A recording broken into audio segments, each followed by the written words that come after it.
بسم الله الرحمن الرحيم. الحمد لله وكفى وسلام على عباده الذين اصطفى. أما بعد، فأعوذ بالله من الشيطان الرجيم. بسم الله الرحمن الرحيم.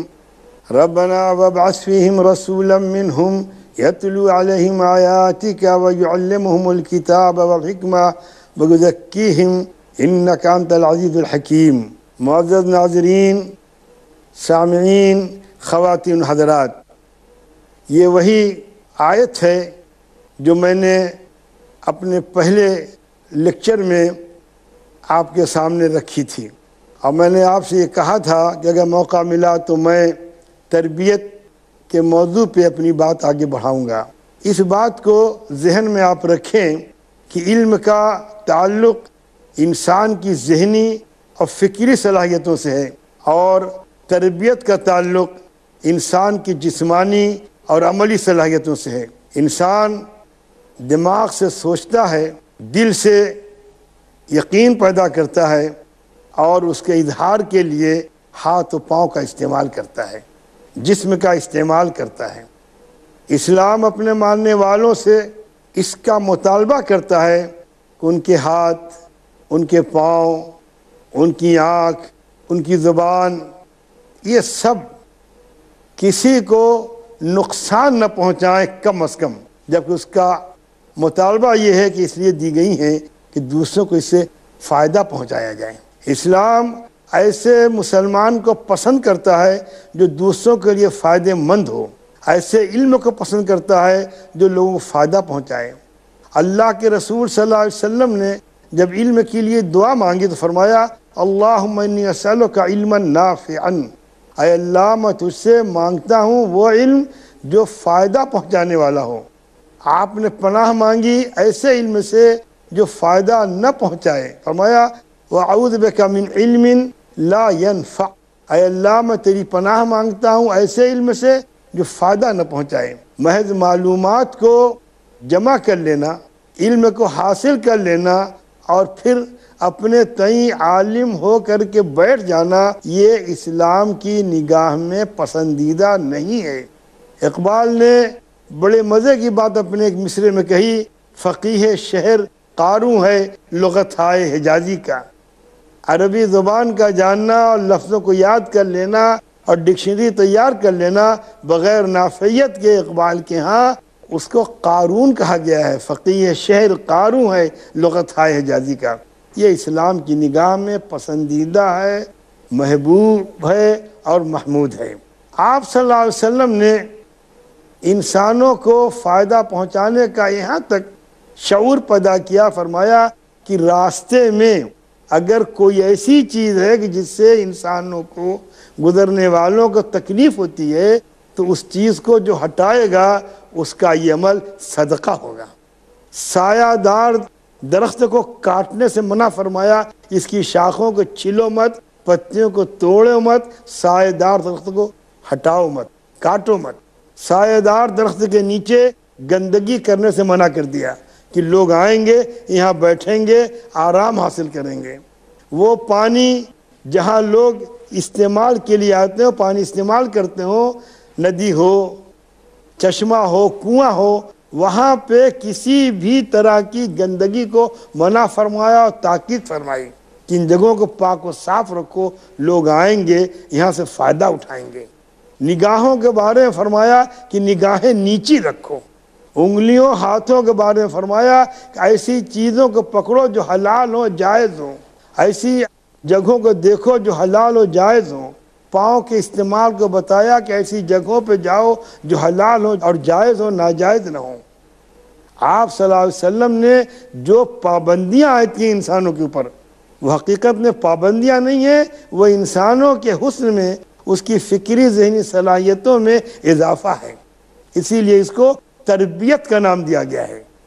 آج کی زبان میں تربیت کو سمجھانا اس لیے زیادہ آسان ہے کہ آج تربیت کے مختلف ذرائع آ گئے ہیں، مختلف طریقے ایجاد ہو گئے ہیں، لیکن اگر انسان اندر سے تربیت یافتہ نہیں ہوگا تو پھر انسان کارآمد نہیں ہو سکتا۔ اور اس تربیت کے لیے اللہ کے رسول صلی اللہ علیہ وسلم نے عقیدہ توحید کے ساتھ عقیدہ آخرت کے اوپر زور دیا ہے۔ عقیدہ آخرت کیا ہے؟ یہ یقین کہ ہمیں مرنا ہے اور مرنے کے بعد ہم کو پھر جی اٹھنا ہے اور ہمارے اعمال کا ہمیں جواب دینا ہے۔ جو ایک رتی برابر بھی نیکی کرے گا وہ دیکھ لے گا، وَمَنْ يَعْمَلْ مِثْقَالَ ذَرَّةٍ شَرًّا يَرَهُ، اور جو ایک رتی بھی برائی کرے گا وہ دیکھ لے گا۔ دیکھے گا ہی نہیں، اس کے مطابق اس سے برتاؤ کیا جائے گا، اس کے مطابق اس سے معاملہ کیا جائے گا، جس کے بارے میں قرآن میں کہا گیا ہے یوم یفر المرء من اخیہ وامہ وابیہ وصاحبتہ وبنیہ لکل امرئ منہم یومئذ شأن یغنیہ۔ وہ دن ایسا بھیانک ہوگا کہ بیویاں بھاگیں گی شوہروں سے، بیٹے بھاگیں گے باپوں سے، بھائی لوگ بھاگیں گے بھائیوں سے، ہر کوئی کسی سے بھاگے گا، سب کو اپنی اپنی فکر ہوگی۔ یہ عقیدہ اگر پیدا ہو جائے اور اسلام نے پیدا کیا ہے تو بندہ دنیا میں ہر اس کام سے ڈرے گا جو کام اس کے لیے آخرت میں پکڑ کا سبب بنے گا۔ حضرت عمر رضی اللہ تعالیٰ عنہ اپنے بارے میں فرماتے ہیں کہ اگر حشر کے روز برابر چھوڑ دیا جاؤں، نہ دوزخ ملے جنت ملے، تو فزت برب الکعبہ، رب کعبہ کی قسم مجھ کو نجات حاصل۔ اسلام دنیا میں اس لیے تربیت کرتا ہے اور تربیت پہ زور دیتا ہے کہ اس کی آخرت سنور جائے۔ بعض بزرگوں نے بڑی اچھی بات فرمائی، کہتے ہیں الدنیا مزرعۃ الآخرہ، دنیا آخرت کی کھیتی ہے۔ دنیا میں جو تم کرو گے، جو بو گے، آخرت میں وہ کاٹو گے۔ دنیا میں عمل ہے، آخرت میں اجر ہے، آخرت میں عمل نہیں ہے۔ اس لیے اسلام نے یہ مطالبہ کیا ہے ماننے والوں سے کہ وہ جیسے اللہ کو ایک مانتا ہے ویسے یہ مانے کہ موت کے بعد حشر ہوگا اور حشر میں اللہ کے سامنے جواب دہی کرنی۔ میں ایک واقعہ سناتا ہوں آپ کو جواب دہی کا۔ ایک صحابیہ تھی، ان سے گناہ ہو گیا اور اس گناہ کو پانچویں آنکھ نہیں دیکھ رہی تھی۔ یہ دو شریک تھے، انہی کی آنکھیں دیکھ چکی تھیں اور یہی دو جانتے تھے۔ ان کو احساس ستانے لگا گناہ کے بعد کہ میں کیا کر بیٹھے اور مجھ کو کیا ہو گیا۔ وہ آئیں اللہ کے رسول صلی اللہ علیہ وسلم کے پاس، انہوں نے کہا رسول اللہ مجھ سے ایسا گناہ ہوا ہے، مجھے سزا دیجیے۔ آپ صلی اللہ علیہ وسلم نے سنا، اپنا منہ موڑ لیا۔ وہ دائیں سے بائیں کھڑی ہو گئی، پھر کہا انہوں نے، اسی جملے کو دہرایا، آپ نے پھر منہ موڑ لیا، آپ دائیں آ گئے۔ اس طرح سے وہ دائیں بائیں کرتی رہی، آپ صلی اللہ علیہ وسلم منہ موڑتے رہے۔ آخر میں آپ نے فرمایا کہ تمہارے پیٹ میں جو بچہ جنم پا رہا ہے ابھی اس کو تمہاری ضرورت ہے، جب بچہ پیدا ہو جائے پھر آنا۔ بچہ پیدا ہو گیا، وہ پھر آئیں اور انہوں نے پھر اپنی بات رکھی اور کہا مجھے گناہوں سے پاک کر دیا جائے۔ آپ نے فرمایا ابھی بچے کو تمہاری ضرورت ہے، تم اس بچے کو پالو پوسو۔ خاتون نے بچے کی تربیت پالا پوسا، پھر آئیں، فرمایا ابھی اس کو تمہاری ضرورت ہے، چلی گئی۔ جب دوبارہ آئی ہیں تو اس کے ہاتھ میں روٹی کا ٹکڑا تھما دیا تھا، وہ چوس رہا تھا، اور فرمایا یا رسول اللہ مجھ کو اب سزا دیجئے تاکہ میں پاک ہو جاؤں، اس بچے کو میری ضرورت نہیں ہے۔ آپ غور کیجئے کہ اس کو اتنا موقع دیا کہ وہ فرار ہو سکتی تھی، وہ بھاگ سکتی تھی، قید نہیں کیا، کچھ نہیں کہا اس کے بارے میں، اس کی بات اپنی ذات تک رکھ، لیکن موقع دیا، اور اتنا موقع دیا شرعی طور پہ کہ بچے کی تربیت ہو جائے۔ یہاں پر یہ بھی بتا دوں آپ کہ اگر ناجائز اولاد کی ویسے ہی برائی ہوتی جیسے لوگ سمجھتے ہیں، جس میں اس کا کوئی قصور نہیں ہے، تو آپ صلی اللہ علیہ وسلم اس کی ماں کو اسی وقت سزا دے دیتے کہ بچہ پیدا ہی نہ ہو۔ آپ نے مہلت دی بچے کے پیدا ہونے، آپ نے مہلت دی بچے کے دودھ پینے کی مدت پوری ہونے کو، اب جب وہ پھر آئیں تو آپ صلی اللہ علیہ وسلم فرمایا کہ اچھا اب کو سزا دو۔ تو جب ان کو سزا دی گئی، سزا کیا ہے؟ اسلام میں اس گناہ کی سزا یہ ہے کہ اگر مرد ہے تو اس کو ناف تک یعنی کمر تک زمین میں گاڑ دیا جائے اور پتھر مار مار کے مار ڈالا جائے. اگر عورت ہے تو اس کو چھاتی تک زمین میں گاڑ دیا جائے اور پتھر مار مار کر اس کو مار ڈالا جائے. ان خاتون کو چھاتی تک گاڑا گیا اور ان کے اوپر سنگباری کی گئی، ان پہ پتھر برسائے گئے، ان کو پتھر مارا گیا. اس کے نتیجے میں جب خون نکلا ہے زخم سے تو ایک صحابی کے کپڑے کے اوپر ایک بوند خون کی آگے گری تو صحابی نے کہا نہ جانے میں نے کون سا گناہ کیا تھا جس کے نتیجے میں اس ناپاک عورت کا خون میرے دامن پہ آیا. آپ صلی اللہ علیہ وسلم نے سنا تو ان کو بلایا، ان سے فرمایا کہ سنو، اس عورت نے جس انداز سے توبہ کی ہے اللہ کے حضور میں گناہ کا اعتراف کر کے، اللہ نے اس کو کس شان سے معاف کیا ہے. اگر اس خون کی بوند کو میں تقسیم کر دوں مدینے والوں میں تو سب کی مغفرت ہو جائے گی. دیکھا آپ نے کہ اللہ کے نام کے اوپر ایک ایسی خاتون کا خون جو گناہ کی سزا بھگت رہی اللہ نے پاک قرار دے. آج دنیا میں اس کا بدل ہو سکتا ہے لیکن آخر بدل اگر وہ چھپا لیتی تو اس کا کوئی ازالہ نہیں کرتی. آخرت میں صرف جزا ہے، سزا ہے. دنیا میں اس کا عوض ہے، اس کا بدل ہے. دنیا میں اسلامی سزاؤں کا نظام یہی ہے کہ وہ بندے کو پاک کر دیتا ہے، طاہر کر دیتا ہے. آپ نے غور کیا اس خاتون نے صرف خدا کے روبرو جواب دہی سے بچنے کے لیے دنیا میں اپنے گناہوں کا اعتراف کر کے اپنے کو پاک کیا اور اس قابل بنایا کہ خدا کے حضور پاک و صاف کھڑی ہو جائے. گناہ کرنا یہ بہت برا گناہ نہیں ہے. سب سے بڑا گناہ یہ ہے گناہ کرنا، اس پر اصرار کرنا. ایک ایسا نہیں کہ دیندار سے گناہ نہیں ہوگا، یقیناً گناہ ہوگا، لیکن دینداری اور غیر دینداری میں فرق یہ ہے کہ دیندار کو اللہ تعالیٰ گناہ کے بعد توبہ کی توفیق دیتا ہے، وہ اپنی غلطی سدھار لیتا ہے، اور غیر دیندار اپنی غلطی پہ قائم رہتا ہے. ہم دنیا میں بھی دیکھتے ہیں کہ ایسا نہیں ہے کہ غلطی کسی سے نہیں ہوگی. کچھ وہ ہیں جو غلطی سدھار لیتے ہیں، کچھ وہ ہیں جو غلطی پہ قائم رہتے ہیں. میں سمجھتا ہوں کہ اس جملے سے بہت سی باتیں آپ کے ذہن میں صاف ہو گئی ہوں گی کہ گٹر میں گرنا اور بات ہے اور گٹر میں پڑا رہنا اور بات ہے. اسلام یہ چاہتا ہے کہ اس کے ماننے والے گٹر میں بھی نہ گریں، لیکن اگر گر جاتے ہیں کسی باعث ان کو اس سے نکلنا چاہیے.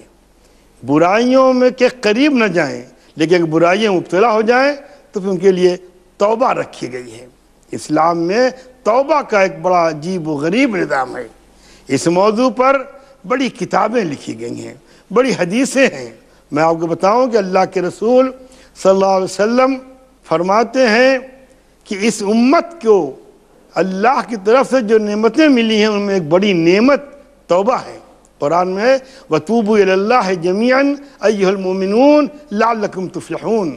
اے ایمان تم لوگ سب اللہ سے توبہ کرو، تم کو فلاح ملے گی، کامیابی ملے گی. تمہاری محبوب توبہ میں ہے. اور توبہ کیا ہے؟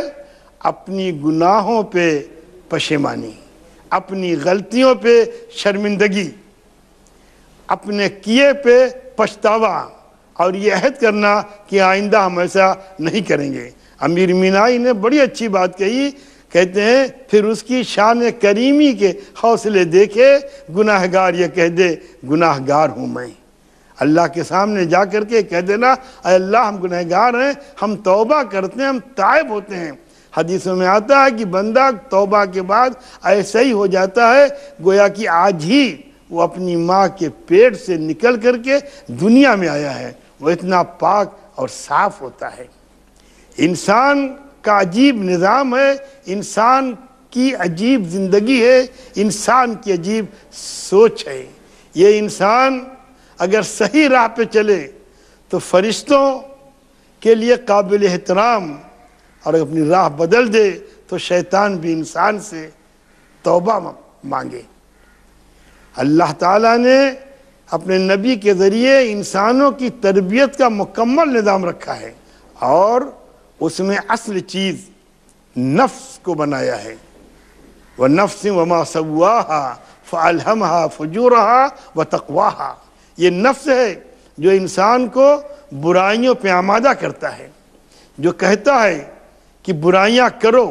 اللہ کے پیغمبر حضرت یوسف علیہ السلام کی زبانی قرآن میں کہلوایا گیا ہے، مَا أُبَرِّئُ نَفْسِي إِنَّ النَّفْسَ لَأَمَّارَةٌ بِالسُّوءِ إِلَّا مَا رَحِمَ رَبِّي، میں اپنی برات نہیں کرتا، میں اپنے کو پاک صاف نہیں کرتا۔ نفس تو کام ہی یہ ہے کہ برائی پہ آمادہ کیا کرے، حکم دے برائی کا۔ یہی وہ چیز ہے جس کو ذوق نے کہا ہے، بڑے موذی کو مارا نفس امارہ کو گر مارا، نہنگ و اژدہا و شیر نر مارا تو کیا مارا۔ بڑی بات انسان اپنے نفس کو مارے، انسان اپنے نفس کو کچلے، لیکن یہ نفس بہت موٹا ہے، یہ نفس بڑا جاندار ہے، اور یہ نفس بہت چھپ چھپ کے رہتا ہے۔ کبھی یہ نفس انسان کے سامنے اور بھی روپ میں آتا ہے، یہ نفس جاہلیت کی ہر شکلیں اختیار کر لیتا ہے، یہ نفس انسان کو ہر طرح سے برائی پہ آمادہ کرتا ہے، اور یہی نفس جب صحیح راہ پہ چلتا ہے تو اس کو نفس ناطقہ کہا جاتا ہے، سوجھ بوجھ والا نفس ہوتا ہے۔ اور یہی نفس جب پورے طور پر کنٹرول ہو جاتا ہے اور دل میں تقوی بیٹھ جاتا ہے انسان کے، تو یہ نفس نفس مطمئنہ کہلاتا ہے، جیسے قرآن میں کہا گیا ہے، یا ایتھا النفس المطمئنہ ارجعی الی ربک راضیۃ مرضیہ فادخلی فی عبادی وادخلی جنتی۔ اے نفس مطمئنہ، لوٹ رہا اپنے رب کی جانب راضی ہو کر کے اور خوش ہو کر کے، اور تو داخل ہو جا میرے بندوں میں، اور تو داخل ہو جا میری جنت میں۔ یہ نفس جب بگڑتا ہے تو یہ نفس امارہ ہوتا ہے، جب سدھرتا جو سنبھلتا ہے تو نفس مطمئنہ ہوتا ہے۔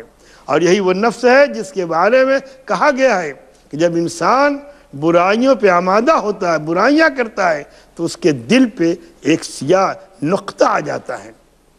جب وہ نفس کی خواہشات سے اپنے کو آزاد کرتا ہے، توبہ کرتا ہے، روتا ہے، گڑ گڑاتا ہے، تو وہ دھیرے دھیرے دھیرے دھیرے دل سے اس نقطے کو مٹا دیا جاتا ہے، قلب صاف ہو جاتا ہے آئینے کی مانند۔ لیکن اگر وہ برائیاں کرتا رہتا ہے تو سیاہ نقطہ بڑھتا رہتا ہے، اور بڑھتے بڑھتے پورے دل کو اپنے اندر سمو لیتا ہے۔ اس کو قرآن نے کہا ہے بل ران علی قلوبہم، ان کے دلوں پہ مہر لگ گئی۔ طبع اللہ علی قلوبہم، اللہ نے دلوں پہ مہر لگا دی۔ ختم اللہ علی قلوبہم، ان کے دلوں پہ مہر لگ گئی ہے۔ ایسی مہر اب وہ قلب کسی بھی بات کو سننے کے لیے آمادہ نہیں، تیار نہیں، قبول نہیں، اور کوئی بات اگر اس پر ڈالی بھی جائے تو اندر جانے والی نہیں ہے۔ اللہ نے قلب کے اوپر مہر لگا دی ہے۔ اس لیے یہ ذمہ داری ہے کہ ہم بڑے اہتمام کے ساتھ برائیوں سے بچیں۔ برائیوں سے بچنے کے کچھ طریقے بھی ہیں، ان طریقوں میں خاص طریقہ ہے روزہ۔ مسلمانوں کو روزہ رکھنا چاہیے۔ ایک تو وہ روزہ جو رمضان میں فرض ہے، وہ روزہ جو دین اسلام کے ستونوں میں ایک ستون ہے، لیکن مہینوں کے روزے، دنوں کے روزے، ایام بیت کے روزے، 13ویں 14ویں 15ویں رات کے روزے، یہ جو روزے رکھے آدمی عام دنوں میں بھی روزے رکھے، اس سے نفس انسان کا قابو میں رہتا ہے، قلب میں ٹھہراؤ پیدا ہوتا ہے۔ اور یاد کر لیا جائے کہ نفس الگ ہے، قلب الگ ہے۔ قلب کی کیفیات جو ہوتی ہیں وہ کبھی کبھی نفس کی وجہ سے بدل جاتی ہیں، لیکن قرآن نے وہاں پہ نفس کہا ہے۔ ہم جب کبھی کبھی دعا کرتے ہیں تو کہتے ہیں اللہ نفس کے شر سے بچا، ومن شرور انفسنا ومن سیئات اعمالنا، اپنے اعمال کی برائی سے ہم اللہ کی پناہ مانگتے ہیں، ہم نفس کے شرور سے اللہ کی پناہ مانگتے ہیں۔ اور یہ نفس اگر اس کو ایسی آزاد چھوڑ دیا جائے تو یہ انسان کا ایک دن معبود بن جاتا ہے، اور جب نفس معبود بنتا ہے تو پھر صورتحال یہ ہوتی ہے کہ انسان اپنا غلام بنتا ہے، اپنا بندہ بنتا ہے، اور وہ خود اپنا خدا بن جاتا ہے۔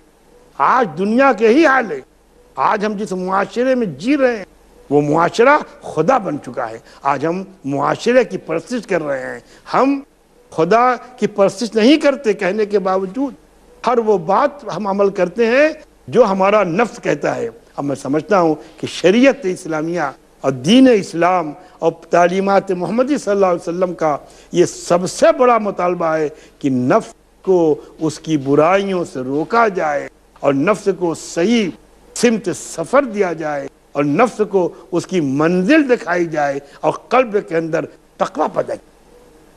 حضور پاک صلی اللہ علیہ وسلم نے قلب کی طرف اشارہ فرمایا التقوی ہا ہونا، التقوی ہا ہونا، التقوی ہا ہونا، تقوی یہاں ہے، تقوی یہاں ہے، تقوی یہاں ہے۔ جب دل میں تقوی ہوگا اور مضبوط تقوی ہوگا تو انسان کے اعضاء و جوارح سے وہ کام ہوں گے جو تقوی کے اوپر قائم ہوں گے، جن کی اساس تقوی ہوگی۔ اور تقوی وہ چیز ہے جو انسان کو نہ صرف برائیوں سے روکتی ہے بلکہ انسان کے اندر پاک دامنی پیدا کرتی ہے، اخلاق حسنہ پیدا کرتی ہے۔ اور یہ وہ چیز ہے جس کو جبرائیل علیہ السلام نے حضور پاک صلی اللہ علیہ وسلم سے پوچھا تھا وَمَا الْإِحْسَانُ، تو آپ نے فرمایا تھا الْإِحْسَانُ أَن تَعْبُدَ اللَّهَ كَأَنَّكَ تَرَاهُ فَإِن لَّمْ تَكُن تَرَاهُ فَإِنَّهُ يَرَاكَ۔ احسان یہ ہے کہ تم عبادت کرو تو ایسا کو گویا کہ تم اللہ کو دیکھ رہے ہو، اگر تم نہیں دیکھ رہے ہو تو پھر ایسا ہی ہے، واقعہ ہے کہ اللہ تم کو دیکھ رہا ہے۔ ہم لوگوں کی رعایت میں، لوگوں کو دیکھنے کی وجہ سے اپنے طور طریقوں میں، چال ڈھال میں تبدیلی پیدا کرتے ہیں، لیکن جس اللہ کو ہم مانتے ہیں، جس پہ ایمان رکھتے ہیں، جس پہ یقین رکھتے ہیں، جس سے ملنے کا یقین رکھتے ہیں، ہم یہ بھول جاتے ہیں کہ وہ ہم کو دیکھ رہا ہے، ہم کو اس کے حضور جانا ہے، اس کے روبرو کھڑا ہونا ہے۔ جبکہ ہم دن میں 5 بار اس کے روبرو کھڑے بھی ہوتے ہیں، اس سے عہد بھی کرتے ہیں ایاک نعبد، عبادت تیری ہی کرتے ہیں، لیکن جب وقت آتا ہے تو نفس کی پرستش کرتے ہیں۔ اللہ ہر مسلمان کو، ہر صاحب دین کو، ہر صاحب فکر کو نفس کی پرستش سے بچائے، غیر اللہ کی پرستش بتائے، خدا پر اس کے ایمان کو مضبوط فرمائے۔ وآخر دعوانا ان الحمدللہ